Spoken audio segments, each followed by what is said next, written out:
I pride myself in my critical thinking and ability to learn quickly. I have a very strong education in government and how government, legislation, law works. I also have experience working for congresswomen, and I think being young is also a positive. I'm not influenced.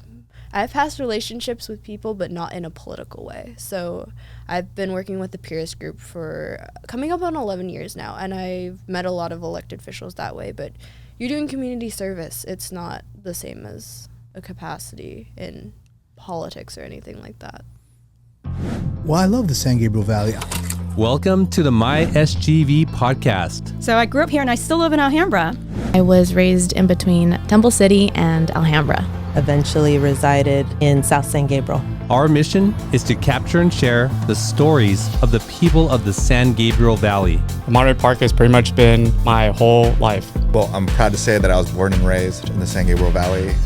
We believe our diversity is what makes the SGV great. And no matter where you are from in the San Gabriel Valley, you will feel welcome.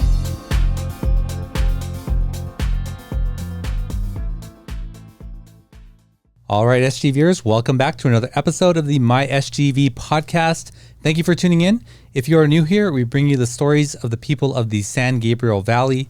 And if you are a returning listener, thank you so much for spending this time with us. We do appreciate it. Well, if you're watching online again, Scott's not here. It's just me and Victoria, so we're thrilled about that. Just kidding, Scott, if you watch this. Well, it's no secret that Victoria comes from a homeschooling family. I think that's accurate, right? Yeah. Like your whole family was homeschooled. And I say whole family because that represents six siblings. Yeah, right? there's 6 of us. Mom homeschooled all 6 of us through high school. Then we all went to college. And we had a conversation at lunch today. I was like, do you plan on homeschooling your children? Mm-hmm. Yeah, I want to homeschool my kids. So my wife and I homeschool, and among all the questions that we get about homeschooling, right, which I'm sure you're very familiar with, one of the questions is like, what is the path towards secondary education? Mm-hmm. Like people don't really know what that looks like, and they have questions about that, right? Yeah. Had you fielded that question often? Yeah, a fair amount of times I have, yeah. And it's just the path we went was doing community college and then transfer from there, because that's usually easier acceptance, because I guess the universities see that, you went to some sort of public school, with the official transcripts from there. Then I think also, if you don't want to do that, I think you can just do the SAT and score good and still apply. Yeah. You can get in that way as well. Yeah.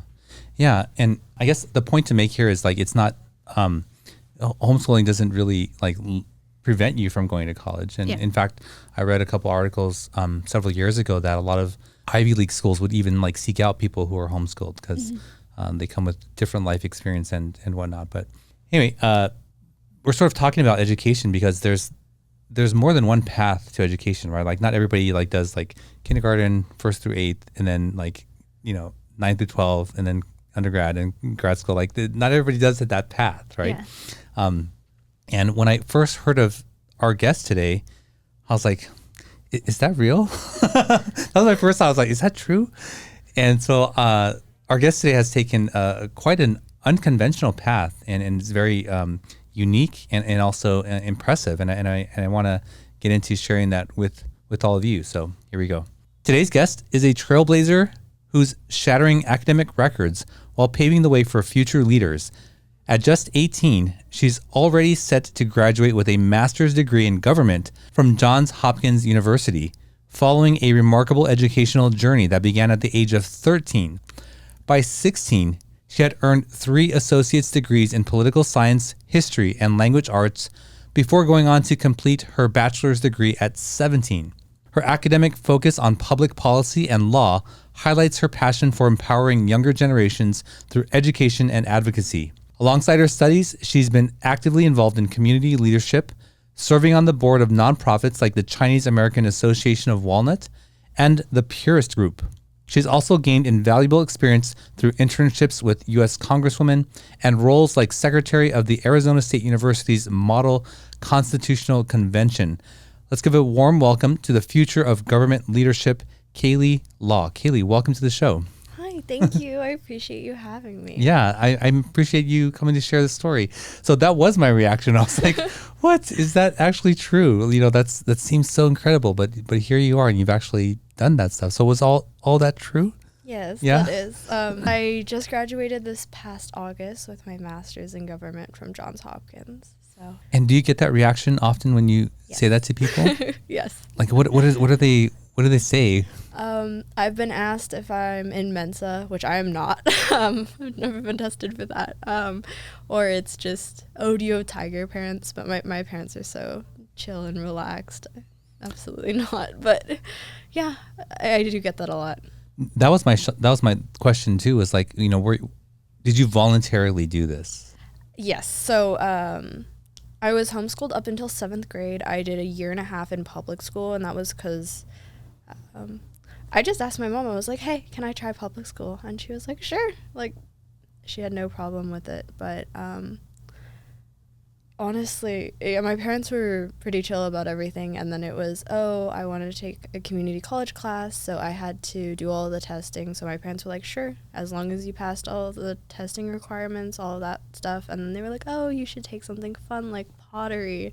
But like, I chose Intro to Logic as my first class, so that was a lot of proofs and not to say it's like math, but it's a lot of logical proofs. So you go through all the writing and proof it like that. But I think after I finished that first class, the counselors were much more willing to give me more difficult classes because I chose that one as my first one. But Intentionally? For that reason? it sounded fun. Okay. Which is silly, but I went off course titles and like course descriptions. So Wow. yeah. Okay. So I had forgotten that you were homeschooled up I till was, 7th grade. So yes. you're familiar with like those questions that a lot of homeschool children get, like, or their families or whatever. Yeah. Like, oh, what grade are you in? Yeah. and all that stuff. Okay. Well, let's go back to the very beginning. Like, what is your connection to the San Gabriel Valley? Yeah, so I live in Walnut, so I've always been in the SGV. My grandfather lived in Baldwin Park, so I was always either over there or in Walnut. I've lived here, was born and raised, yeah. And what was your experience like growing up in the San Gabriel Valley? Really great. Like, I think it gives such a sense of community, yeah. And can you think of a pivotal moment in your young life that sort of put you on this path that you are today? I think homeschooling was a part of it because, I mean, it's just, it's a bit unconventional form of education, but it allowed me to be able to work ahead. When I was in 7th grade, I had this one teacher, and he taught science. His name was Mr. Thigpen, and he let me finish the class in 2 months. And once I did that, because he just let us work ahead, and he was like, if you want, the papers are at my office. You just ask for them. You can finish it ahead of time. So that really gave me a big boost of confidence towards taking a college class, especially at 13. So I took my first college class between 7th and 8th grade. And Mr. Thigpen was your teacher, but you were homeschooled. No, that was when I was in public school. Oh, you're in public school. Yeah. Okay. My mom taught me when I was homeschooled. Yeah. And so there's a wide variety of homeschooling.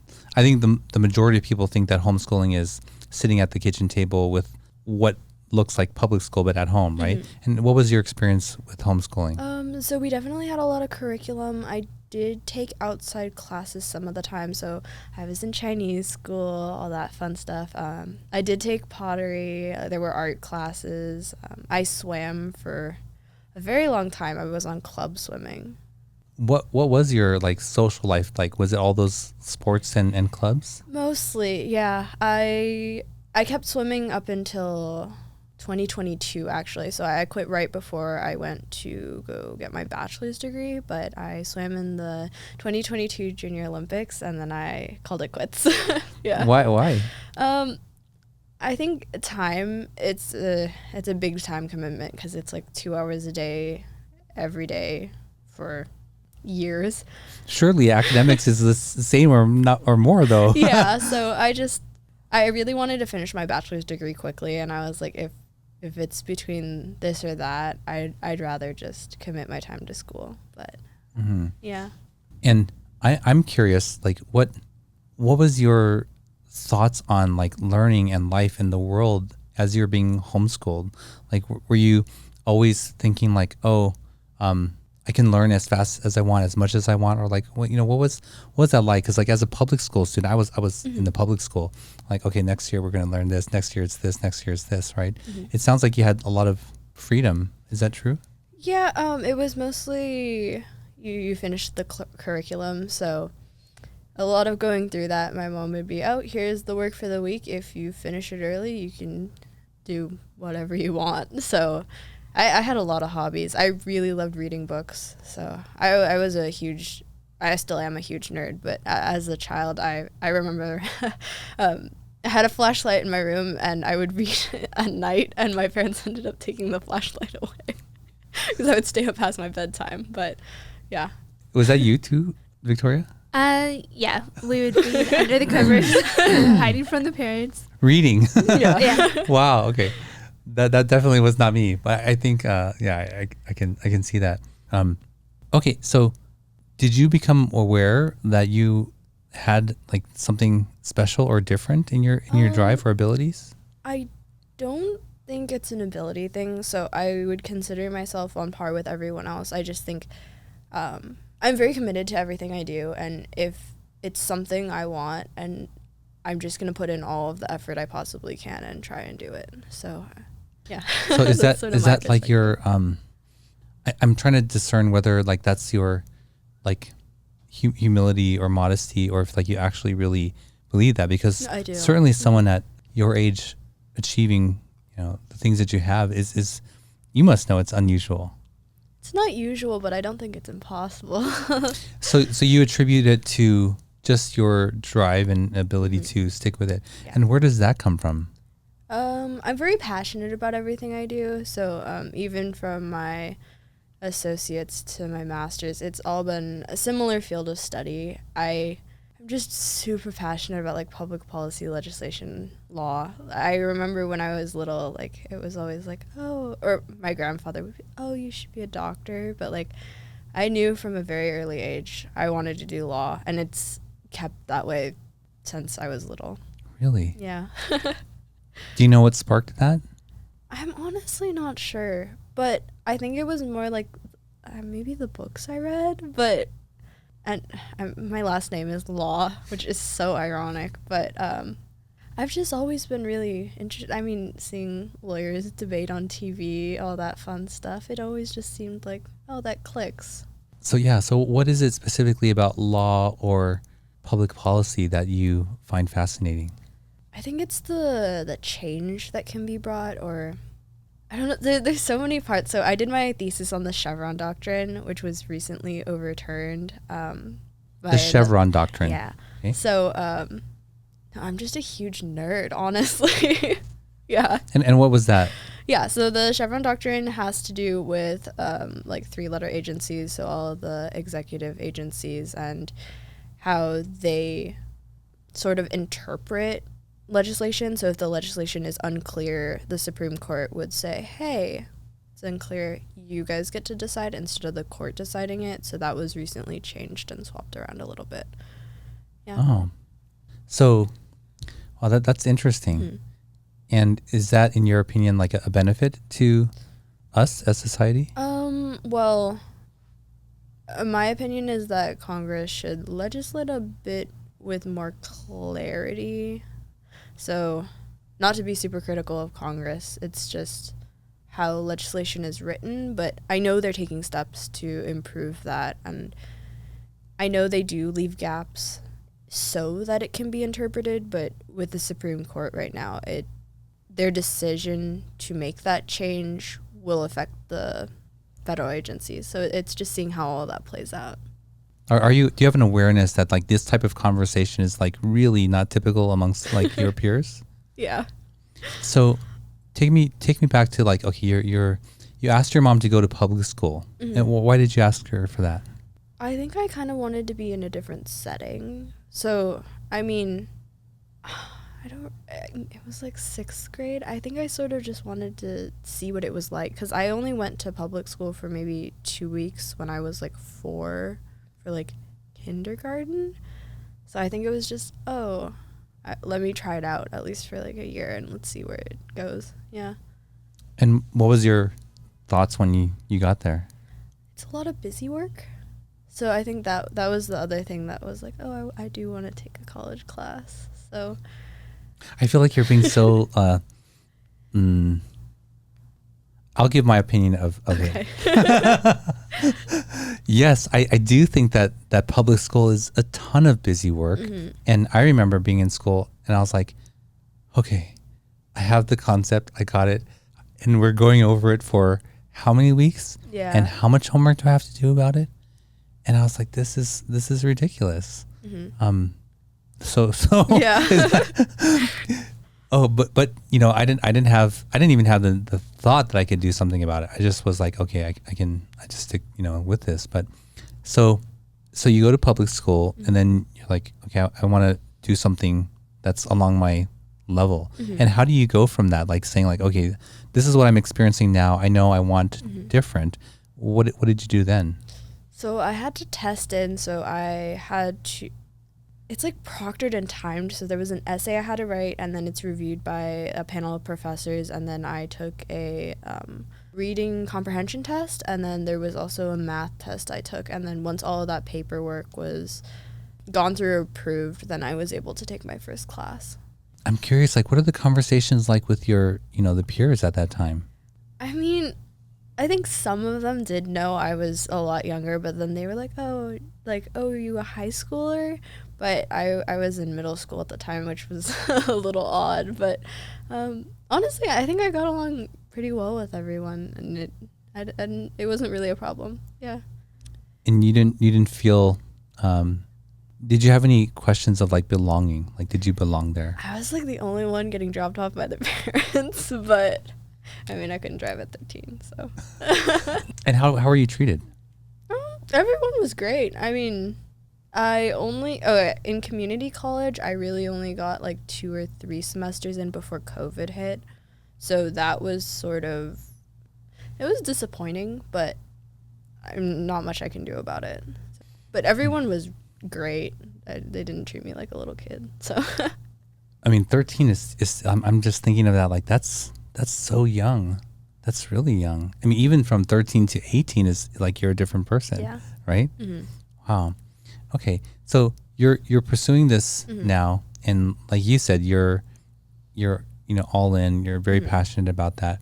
Was there ever a time where you're like, maybe I don't want to do this, and I just want to be, a normal 13-year-old again? Yeah. So originally the plan was I was just going to take a few classes here and there until I was 18, because I'm not actually sure why. I just wanted to take it slow. But then once I started getting into like the material, I didn't see a reason to take it slow anymore. So originally it was going to be 1 associate at 18. Just I'll finish the same time I would have finished high school. But I think I sort of realized I could do it a lot quicker. So I took classes from, I think, 4 different community colleges. Just to speed up the process. Whoever had classes, whoever had openings. Which 4? Mount San Antonio College, Citrus, Moreno Valley, and there was another one. I don't remember where, because I took them online, so it was just get approval, which is a nightmare for transcripts later. Like applying to grad school, it was like I had to send everything in, and I was like, it's $7 a transcript for each of these. It's crazy, but yeah. Wow. Yeah. And at that time, who's planning the strategy and for your future? Are you doing all this on your own? You're putting together like all the different classes. Where are you gonna go? Yeah. How am I gonna submit it? My mom helped me on like an Excel, because like I didn't know how to use Excel back then. But that was just I put everything in an Excel, and then I sort of realized that it's only 2 or 3 more classes to get another associate's. I'll just add another on, and then that happened twice. So that's why I have 3 of them. But yeah. Wow. Wow. Okay. So I'm picturing you just like stuck in your room or if you have a study for a long time. Yeah, I like mean, 2 years maybe. Yeah, I think a year and a half, 2 years, about that. Yeah. And what was it like taking all these classes, and being at home? Because you're part of the first to ever do so, right? Yeah. Honestly, I didn't really have a problem with it. During COVID, I did a lot of cooking. Yeah. I had other hobbies, so it wasn't that bad. I mean, this is like, it sounds like more than a full load, like maybe Yes, it was. 24 units or something. I think the most classes I took were like 6 classes at a time. Normally it's 4, but it was never too bad. Yeah. Wow. Yeah. Okay. So you're sort of making it up as you go in Yes. terms of the direction, right? Mm-hmm. And then you finish with 3 associates. Mm-hmm. You're compiling these all to apply. Yes. Then where does your story go? So the biggest mistake I did make was not applying to any UCs. I don't know why 15-year-old me thought that way. It's all good, because I really wanted to swim in college. So I originally committed to a school for swimming. I went to all the orientation, all that fun stuff, and then they wanted me to repeat all of my classes in order to take honors. And then they wanted me to stay for 4 years. And I was like, I've come this far. I don't think it's worth my time or money to stay 4 years. So it was sort of a scramble to apply to new schools. So I applied to Grand Canyon University. They accepted me. They gave me a lot of scholarships. So I ran with that, and I finished that in 3 semesters. In 3 semesters? Yeah, because they took all of my credits. So okay. that really worked out for me. Yeah. Wow. You didn't name the school? Huh? The one I was going. Yeah. Yeah, I don't want to badmouth them. I love their swim team, but it didn't really work out for me. Yeah. I'll guess off air. Okay. Okay, and then when do you make the decision that you want to continue down this really fast-paced track? Yeah, so end goal is law school, but usually, to my understanding, you have to be 21 to take the bar. So most lawyers do have a master's degree or some sort of graduate school, so that's why I went and got a master's. But also, I really love the research aspect, and then Johns Hopkins is a research school. It was really a perfect match. Yeah. What did you enjoy most at Johns Hopkins? The professors are amazing. They are so supportive, and they have a lot of real life experience in the field. So I had a professor who was on cabinet for presidents, and I had others who either worked in legislation or they're all amazing at what they do. And it just really took me by surprise of wow, these people not took me by surprise, but just wow, just in awe of them. Mm-hmm. Yeah, so that, and then I would be able to be hey, I'm doing my thesis on this, and they would be oh, I just read this amazing article on X, Y, and Z. I think you can incorporate it. And it was amazing to just other nerds. Yeah. Wow. Okay. Aside from your mom and Mr. Thigpen, who's been influential in your life, and how did that relationship evolve? In terms of school or direction, and who's been an influential person for you? My dad and grandfather as well. So my grandfather came to the United States. He had a 6th grade education, I believe. Because of World War II, he never got to finish his education. World War II. Hold up. Wait. There was a war in Hong Kong. He came over to the United States, and because of that, he never finished his education. And my great-grandmother passed away from Japanese biowarfare. He was always really big on education, go to school, all of that. And I think that really pushed me towards education as well. Yeah. I see. Well, the listening audience cannot see you. Mm-hmm. I can see you. And then when I first saw, I was like, oh, I think that person's half because I'm half. Okay. So I and Victoria is also. Oh, wow. So what is your ethnic makeup? Yeah, so my mom is white and my dad is Chinese, but my grandfather came from Hong Kong and he is Toisan. Toisan? Yes. Oh, do you speak? I do not. I wish I did. I could get along in a dim sum restaurant, but I can't speak well. And I only learned of Toisan from this show. We had someone here whose lineage was like the founders of the old Chinatown here. Oh, wow. And when he said Toisan, Scott knew that. And he said we have a few people in the office who speak Toisan. Yeah. So apparently they're like the first Chinese that came to the United United States. Yeah. Right? Yes. Yeah. Awesome. Yeah. Well, Kaylee, we asked each guest to bring an item with them. What did you bring with you today? I brought a business card. Awesome. Can you show this camera? This one? Yeah. Okay. I A brought business card. Okay. Yes. And please share with us what it is. Yes. So it says Panda Garden. So that was the restaurant my grandfather had in Baldwin Park when he came to the United States. Can I see? Yeah. When I saw it, I was like, oh, it looks aged, right? It is, yeah. So he opened it in 1973 and he closed it in the late 80s. Wow. Yeah, so about 20 years.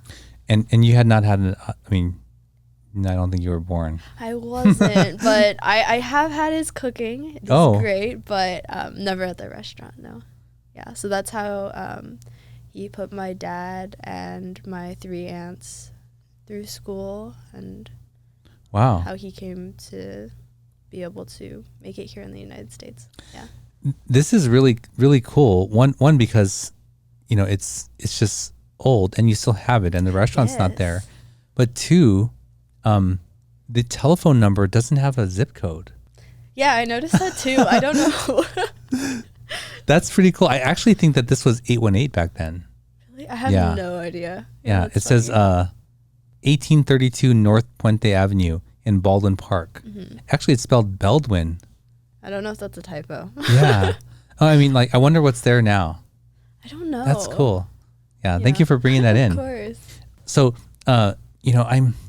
my question is like, do you miss, or do you feel like you missed out on a childhood, a teenage life? Like, do you look at that time and think like, oh, I wish I would have done something different, or my friends were doing something different, or are you like, no, I'm 100% like good with the path that I've chosen? Yeah, well, I think everyone has their own path, and for me, that's this. It did take up a lot of time, but now I have more time on. Basically, the way I think of it is I squish down everything so that I have time now here to do what I am passionate about, which is why I'm running for city council. Yeah. Wow. I'm sure you get that question a lot, but like your passion is really to, it sounds like, participate in this. Yes. In public service. Absolutely. Right? And you're fascinated by how laws can change and affect things, right? Yeah. And do you have things in mind that you want to affect in society, or at the city level? Yeah, so I'm specifically very passionate about the city level because, you can see the change more directly, and I think it's the biggest benefit as well. But there's a lot of programs I'd like to implement. There's a lot of So like a business watch, so like neighborhood watch, but for businesses, putting them directly in contact with the sheriff's department, having no trespass paperwork on file. Just there's so many things to just be proactive and streamline processes that I think. I had this old swim coach, and he would always say, be proactive, and it didn't hit me until like a year after he wasn't my swim coach anymore. I was like, wow, okay, that's like really, really important. You always have to be proactive about things to fix them before they're bad, or just ensure that they don't happen at all. So that's my sort of reasoning behind that. That's interesting. A swimming coach saying Yes. be proactive. Yes. Yeah. I'm curious how that translates to swimming, or was he just speaking about in life in general? A little bit in life in general, a little bit about swimming. It's sort of like, don't be lazy about your technique. Make sure everything is perfect so that nothing bad happens when you're racing. Yeah. Mm. I want to go more into like your running, but let's take a quick break and we'll be right back. Okay. Sometimes even the best of us can slip up. That's why the law offices of Scott Wormuth are here to pick you back up again. And while they strive to get you the biggest compensation possible, oh my God. Their main concern is your health and recovery. They work closely with doctors and insurance companies to make sure you get the proper medical treatment. Initial consultations are free, so give them a call. At the law offices of Scott Wormuth, we're with you all the way.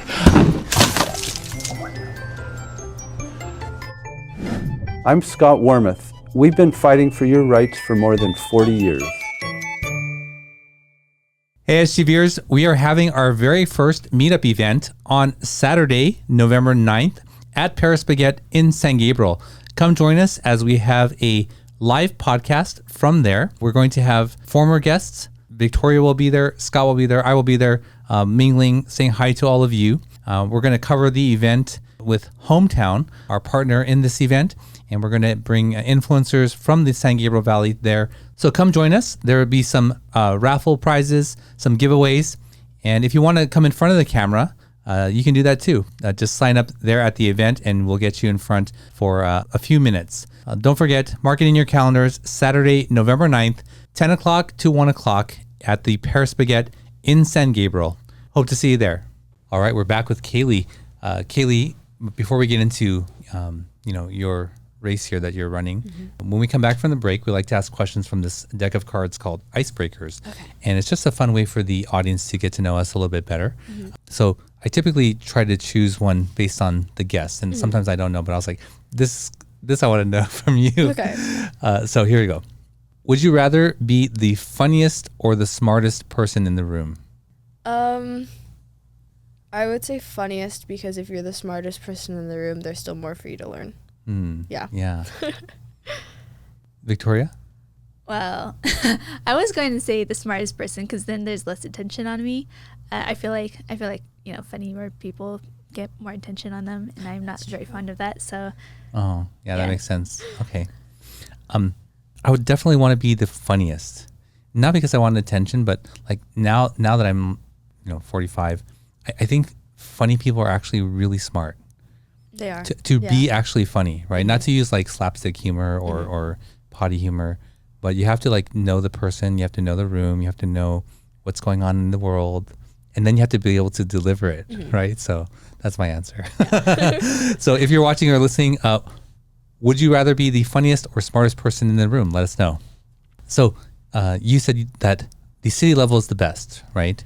To actually see the change that you're making. I think so. Or I think it's the most immediate change. So if you pass some legislation on tax, it'll take a little while to start to show change or see a difference. But I think you're directly connected with the community around you when it's the city level, and I love that part of, yeah.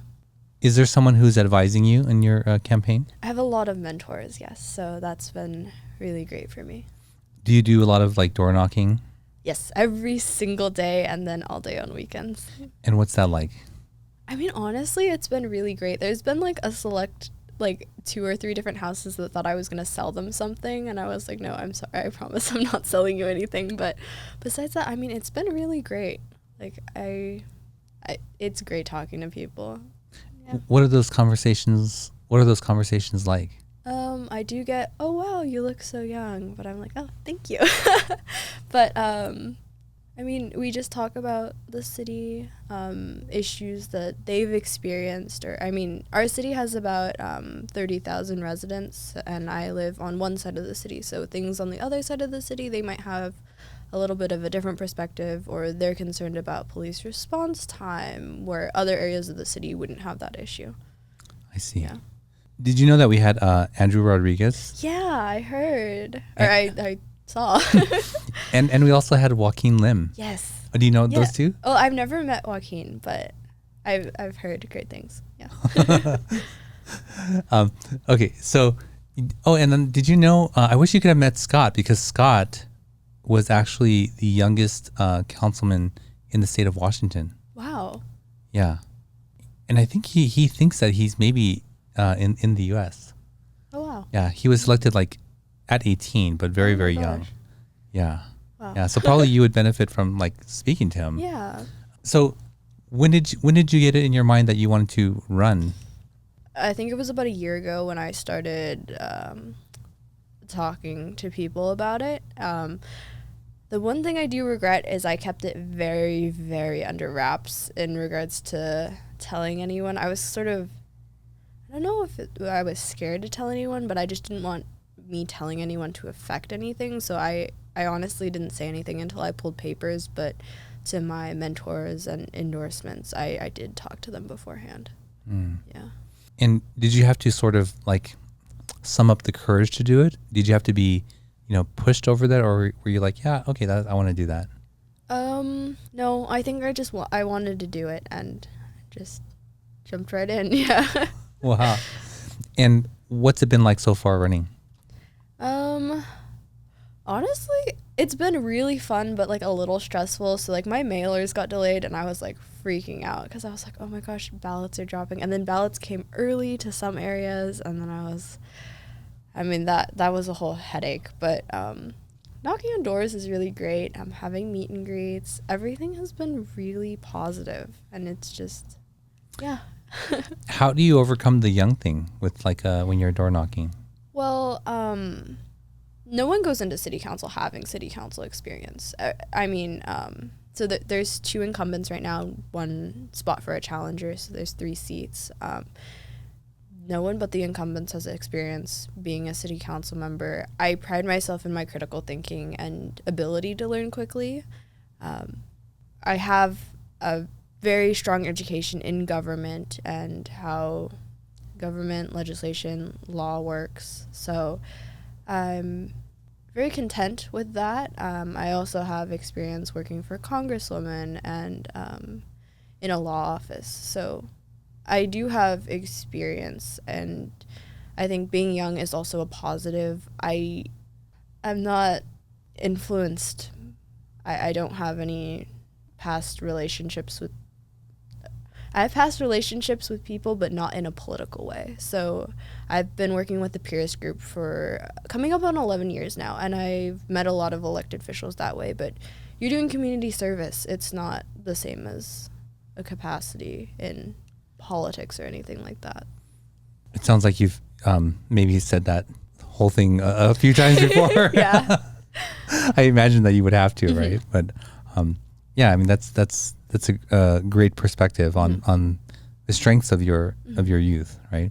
And I guess that makes sense. Like who's trained to go to city council the first time, right? Yeah. And apparently they're all you can be quite young and do that. So have you seen or heard a common thread amongst your city, the people that you're speaking with, of their concerns in Walnut? The biggest one is safety. Safety? Yeah. Not that Walnut isn't safe, but I just think, you can never, criminals will always be there. You just have to be really proactive about making sure nothing happens. That's interesting, safety. And, now like the news is at our fingertips, right? And we see, I'm always curious, like, are things increasing or are we just more aware of them now? I'm not quite sure, to be honest. Because you had to turn on the news, you had to be there, and then you had to watch during the time that they were going to show it. But now you can watch half an hour of clips if you wanted to, right? Yeah. So, like, do you think that sort of feeds into people's concerns, or is there really something? Yeah, but mailboxes are getting broken into. Things are happening, and I think just seeing it more and more, or even if things. I do think things are happening a bit more. It's just staying on top of things and making sure nothing more happens. And how would you do that? Yeah, so a lot of it is just implementing programs, being very communicative. It's just really about being proactive. So there's a bunch of programs I want to implement. I want a safety commission. We don't have a safety commission. I want to look at our ordinances again. I want to improve traffic safety as well. That's a really big one because we've had a few deaths in the past few years on Amar Road. It's just a lot about being proactive. And then the business watch I talked about earlier. Yeah. Walnut, I almost never visit Walnut. Truthfully, like I had a friend who lived out there. I think they lived like right off the freeway, right next to a golf course. And it just looked like, this beautiful suburb town. That's what I picture of Walnut. Is that correct? Yeah. We have a lot of green space. I love the green space. I'm really big on protecting it and making sure it's up to date. Yeah. But is that accurate to say, like, it's not a destination like where people are actively going there to spend their Saturday night or Friday night? It's a small city. We don't have a lot of retail, so yeah.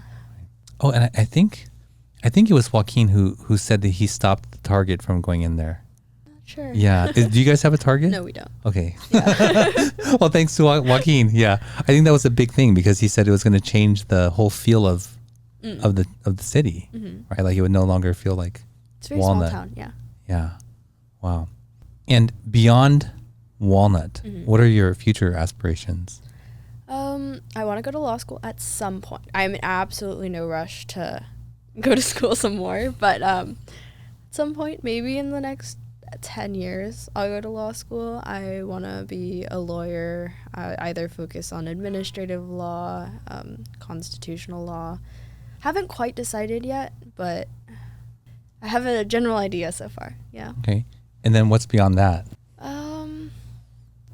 State, federal? Like running? Yeah. I'm not sure I'm interested in that. I at least want to keep serving my community as long as I can until I term out. So I think that's a big one for me. I see. Yeah. Okay. Awesome. Well, Katie, I'm still blown away. I'm still fascinated. I still can't get over how amazing your path of education that you've chosen. I don't think I could do that. Oh.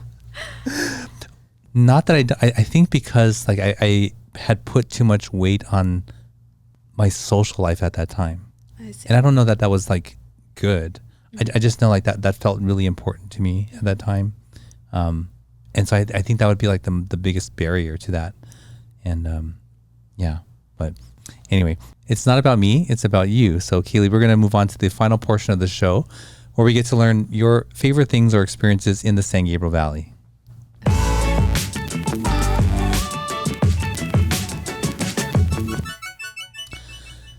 So Kaylee, this is what we call the SGV3, and we ask you to share your 3 favorite or most memorable places or experiences in the San Gabriel Valley. So, okay, what would be number 1? James Wang. James Wang. Oh wow! Okay, that's awesome. Yeah, tell me why. So, I used to work for him as a legal administrator. He is good friends with my father. Yeah, he's iconic. for okay, you know, when you go on the 605 south to the, like, you know, and all of the restaurant mats. Yeah.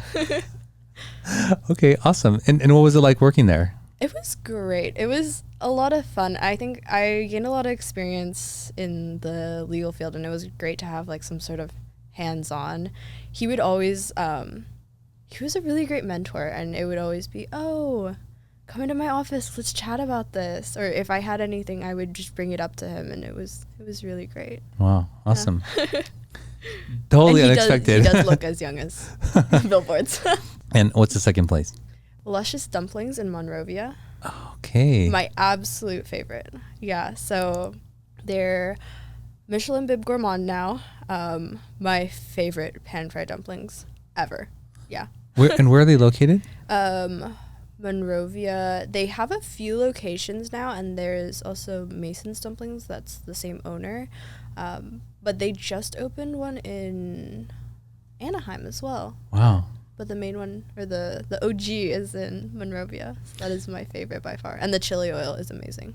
Yeah. Did they also have a location in San Gabriel on Las Tunas, Luscious Dumpling? I'm not sure. I've only been to the one in Monrovia, which I think is also SGV.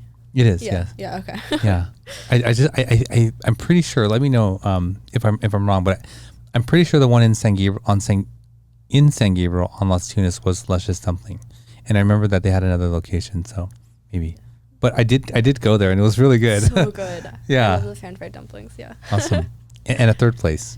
Delicious Food Corner. I like their breakfast specials and their unlimited milk tea. Okay. Yeah. Unlimited milk tea. Yeah, so if you go for like the breakfast special, I always get like the big French toast, and it's like fried. So good. And then you get unlimited hot milk tea. Wow. Yeah. Best thing ever. It sounds like even though you're of mixed descent that you have, adopted a lot of the Asian food culture here. Mm-hmm. What is your food like at home? What was it like growing up? So my grandfather taught my mom how to cook a lot of Chinese food. Oh, that makes sense. Okay. I cook a lot of Chinese food, but yeah, that's mostly what I eat at home. Yeah. Wow. Okay, that makes sense. Awesome. Well, Kaylee, thank you so much for coming on the show and spending this time with us. If people want to get in touch with you and support you, what's the best way to do that? Yeah, thank you so much for having me. The best ways to contact me, I'd say Instagram or email. Okay. So my Instagram is itismekaylee, and then my campaign Instagram is Law for Council. Yeah. It is me, Kaylee, and Law for Council. Yes. Awesome. Yeah. Well, Kaylee, I appreciated this conversation. Thank you so much for being here today. Yeah, thank you so much for having me. Yeah. Well, there you go. Another show in the books. I hope you enjoyed this episode. I certainly did. It was really interesting and fascinating to be able to have a conversation with someone like Kaylee, who's able to put their mind to something that, in normal terms can be challenging for a lot of people, but, in such a condensed time at such a young age, it's just really fascinating. And I think it actually speaks more to the restrictions that we all place on children and society, thinking that they all can or should progress at a certain rate when maybe they're being restricted in some way. I certainly believe that, and I'm going to allow my children to excel at the speed that they want to excel, however fast or slow that they want to do that. So if you like this kind of content, please consider subscribing. Don't forget to like and share. If you want to see the full back catalog of episodes, go to our website, mysgv.net. And if you want to support the show in a more meaningful way, please consider becoming a patron on Patreon under MySGV Podcast. Thank you for spending this time with us. And until next week, we'll see you then. Thank you for joining us on the MySGV Podcast. Check out more of our content on our website, mysgv.net. This show was produced by Scott Wormuth, directed by Russell Mano, edited by Victoria Allers, and original music by Yone OG. If you'd like to join us next week as we capture and share more stories from our diverse community, feel welcome. Nice mother. No, kind of mother. Hey SGVers, we are having our very first meetup event on Saturday, November 9th at Paris Baguette in San Gabriel. Come join us as we have a live podcast from there. We're going to have former guests. Victoria will be there, Scott will be there, I will be there, mingling, saying hi to all of you. We're going to cover the event with Hometown, our partner in this event, and we're going to bring influencers from the San Gabriel Valley there. So come join us. There will be some raffle prizes, some giveaways, and if you want to come in front of the camera, you can do that too. Just sign up there at the event and we'll get you in front for a few minutes. Don't forget, mark it in your calendars, Saturday, November 9th, 10 o'clock to 1 o'clock at the Paris Baguette in San Gabriel. Hope to see you there.